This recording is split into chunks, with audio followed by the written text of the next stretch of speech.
7 రకారాలు వచ్చాయి. రకారం అంటే అగ్ని బీజాక్షరము. అగ్నిలోంచే యజుర్వేదం వచ్చింది. యజుర్వేదంలో 7 కాండలు ఉన్నాయి. దీంట్లో 7 రకారాలు వచ్చాయి. సరిపోయింది కదా అన్నట్టు ఆయన సముద్రాల వారు.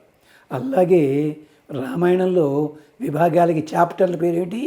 కాండలు. ఎందుకు కాండ అనేది పెట్టాలి? మరి మహాభారతానేమో పర్వాలు పెట్టారు, ఇంకో దానికేమో అధ్యాయాలు పెట్టారు, ఇంకో దానికేమో ఖండములని పెట్టారు. ఏమిటిదండి అంటే ఇక్కడ కాండ శబ్దానికి అర్థమైతే కమ్ అండ, భగవంతుడి నుంచి పుట్టింది జలము. మొదట జలం నుంచే వచ్చాయి ఇవన్నీ కూడా. అందుకనే మొదటిది ఏమిటి? బాలకాండ. రెండోది అయోధ్యకాండ.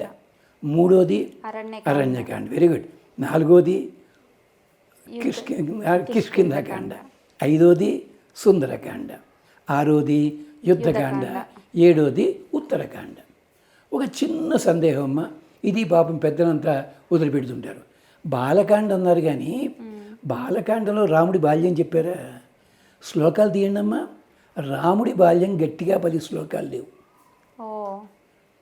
ఈ బాల్యం లేదని చెప్పి ఆధ్యాత్మ రామాయణంలో కృష్ణ ఆటలన్నీ రాముడికి అంటగట్టారు వాళ్ళు పాపం.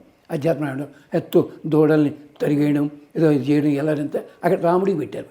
రాముడికి అవసరం లేదని నగరంలో ఉన్నాడు. మరి బాలకాండ పేరు ఎందుకు వచ్చిందండి? ఇది ఒకే ఒక్క పెద్దలు చెప్పారు 1969-70లో. మళ్ళీ ఎవరు చెప్పలే. ఎవరు?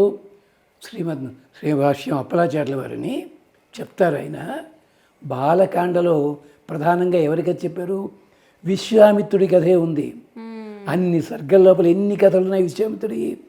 విశ్వామిత్రుడే బాలుడు.